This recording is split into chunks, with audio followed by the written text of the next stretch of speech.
वो उप मुख्यमंत्री घोषित कर देता है, 18% वाले को उप मुख्यमंत्री घोषित नहीं करता है।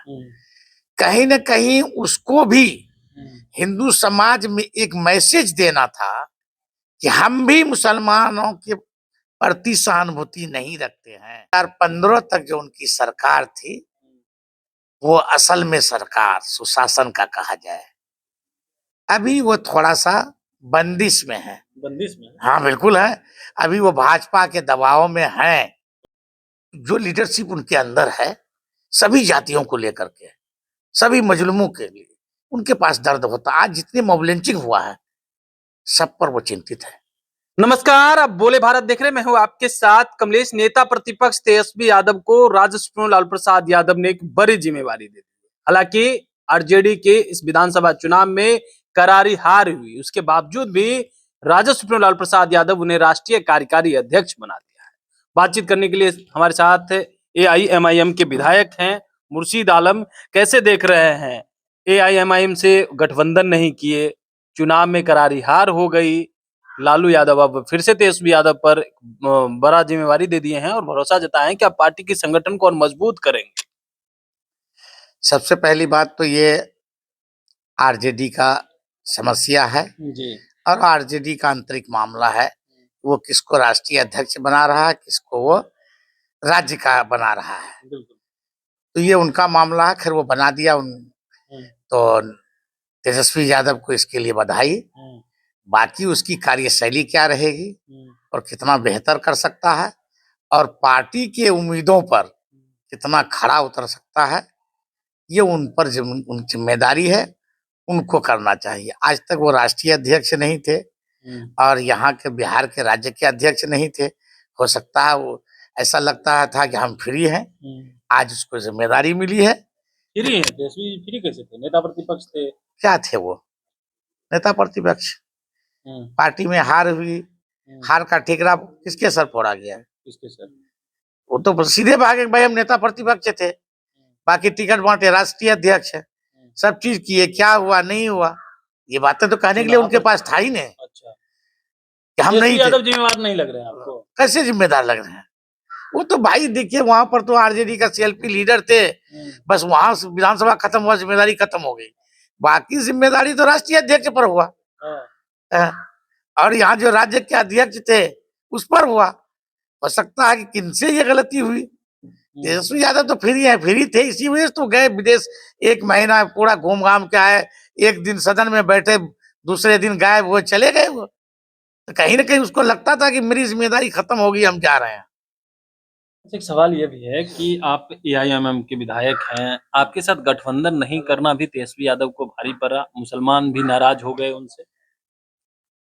ये बात तो सही है कि एमआईएम से गठबंधन नहीं करना कहीं न कहीं उनके जिंदगी में ये बड़ी भूल थी, तेजस्वी की जिंदगी जी। कहीं न कहीं उसको लगता था कि मुसलमानों को दरकिनार करके भी राजनीति किया जा सकता है, ये मन में था। और वो आदमी अगर ऐसा मन में नहीं था तो 2-2.5% वाले को, मुकेश सहनी को, वीआईपी पार्टी के सुप्रीमो को वो उप मुख्यमंत्री घोषित कर देता है, 18% वाले को उप मुख्यमंत्री घोषित नहीं करता है। कहीं न कहीं उसको भी हिंदू समाज में एक मैसेज देना था कि हम भी मुसलमानों के प्रति सहानुभूति नहीं रखते हैं। बीजेपी के तरफ उसको भी हिंदू समाज को एक मैसेज देना था कि मुसलमान हाशिए पर जाए, जीरो, उसके लिए हम कोई हमदर्दी नहीं रखते हैं। हमदर्दी अगर हम रखते हैं तो हिंदू समाज के लिए रखते हैं, इसीलिए 2% वाले को हम उप मुख्यमंत्री का घोषणा कर दिए और उसका खामियाजा उसको भुगतना पड़ा। नीतीश कुमार मुसलमान के हितैषी हैं, मानते हैं, वो हमदर्दी रखते हैं। नीतीश कुमार मुसलमानों के हितैषी हमदर्दी रखते हैं, एकदम रखते हैं। अगर वो हमदर्दी नहीं रखते, हम भले उसके पार्टी से नहीं है, लेकिन हम मुसलमान हैं तो वाजिब बोलना भी मेरा फर्ज है। हम सीधी सी बात जानते हैं, ईमानदारी से। स्पेशल उर्दू शिक्षक उन्हीं का देन है। बिहार में 10% उर्दू भाषी टीचरों की बहाली उर्दू भाषी टीचरों की बहाली उन्हीं का देन है। मदरसा शिक्षक को 7वां वेतन उन्हीं का देन है। 2459 जो मदरसा है उनका मंजूरी उन्हीं का देन है। वो राजनीति भले ही वो एनडीए में करते भाजपा के साथ हैं, लेकिन कहीं न कहीं मुसलमानों के लिए उसकी हमदर्दी रही है। अभी वो थोड़ा लाचार हैं। 2015 तक जो उनकी सरकार थी, वो असल में सरकार सुशासन का कहा जाए। अभी वो थोड़ा-सा बंदिश में है। बंदिश में? हाँ, बिल्कुल है। अभी वो भाजपा के दबाव में हैं।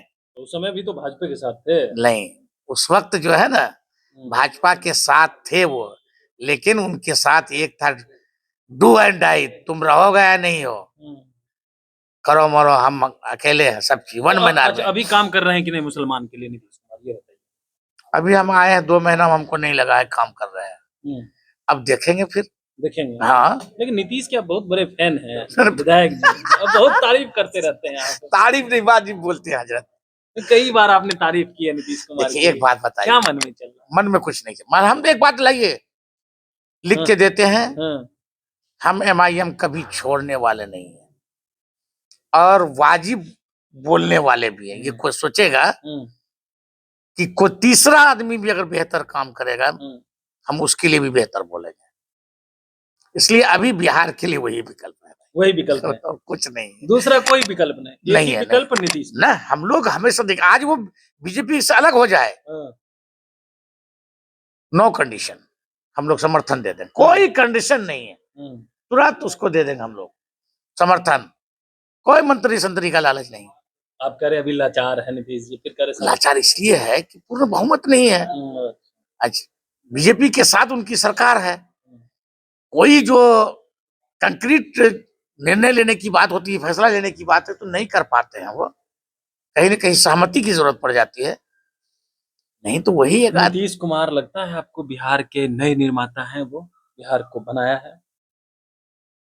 हमको लगता है बनाए हैं। बनाया है। हाँ, करके बोल रहे हैं आपके हाँ, प्रदेश अध्यक्ष नाराज हो जाएंगे? नहीं पर देखिए, हम लोग उसको भी कहते हैं कि देखिए, आप ईमान वाले आदमी, हमारे प्रदेश अध्यक्ष जो है ना, सही बात ये पूछिए, हम लोग उससे बहुत चीज सीखे हैं। वाकई वो लीडर है, उसमें कहीं कोई शक। तो ईमान का जहां नाम आता है, जो लीडरशिप उनके अंदर है, सभी जातियों को लेकर के, सभी मजलूमों के लिए उनके पास दर्द होता। आज जितने मॉब लिंचिंग हुआ है, सब पर वो चिंतित है, सबके घर पर जाने के लिए हम लोगों को कहते हैं।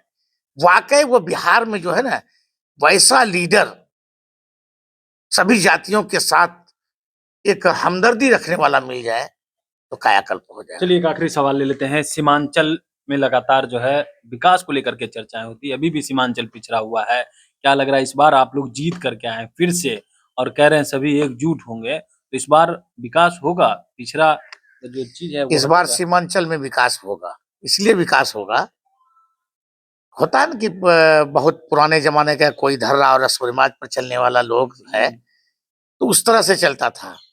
परिवर्तन हुआ है तो विकास भी होगा। नीतीश कुमार से सारी योजनाएं ले जाएंगे उधर आप लोग? ले जाते हैं, गए थे अभी हम कॉलेज के लिए गए थे, आपको प्रखंड के लिए गए थे। जहां अभी गए हम लोग, जल संसाधन मंत्री से मिलके आए, कटाव रोकने के लिए हम अशोक चौधरी से मिलके आए, आरसीडी के जो पथ निर्माण मंत्री हैं उनसे हम कई पुल का ये किए। अभी जस्ट हम मिल के आए हैं, अभी आपको दिलीप जायसवाल से, हमारे जो ये हैं पथ निर्माण आरसीडी के जो मंत्री हैं, वहां से मिल के आए। हमारे वो 2 रोड को पास कर चुके हैं। तो कहीं ना कहीं हम लोग तो, अरे भाई, आप जब मांगने वाला कहीं जाइएगा तब ना कुछ देगा कोई। हम मांगने के लिए नहीं जाएंगे तो कोई काहे देगा हमको। तो हम लोग हर किस्म के पास जा रहे हैं। अभी हम लोग फिर बिजली विजेंद्र बाबू के पास भी गए थे, माननीय मंत्री के पास, क्योंकि सीमांचल के हिस्से में है वो। दिलीप जायसवाल सीमांचल के हिस्से में है, बड़ा दिल रखते हैं, काम करने में हर वक्त माहिर बैठे रहते हैं एकदम, ये काम वो काम। दिलीप जायसवाल हर वक्त, हम उस दिन संडे में, अगले संडे को जो आए थे यहाँ पर हम लोग, ये था 18 तारीख को, संडे पड़ता था, कॉल किया, हम बोले हम तो यहाँ पर है कार्यालय में, आ जाइए यहीं। चले गए वहां, तो देखे कि भाई संडे को भी काम कर रहे हैं। तो कहीं नहीं, कहा अपने मंत्रालय के प्रति वो और काम के प्रति तो बहुत ज्यादा लगाव है। बहुत बहुत धन्यवाद। हमारे साथ AIMIM के विधायक मुर्शीद आलम थे, तमाम सवालों का जवाब दे रहे थे, साथ ही साथ नीतीश कुमार की तारीफ का पुल बांध रहे थे। हालांकि उन्होंने ये भी कहा है कि नीतीश कुमार इन दिनों दबाव में है। बने रहिए बोले बात साथ। बहुत बहुत धन्यवाद।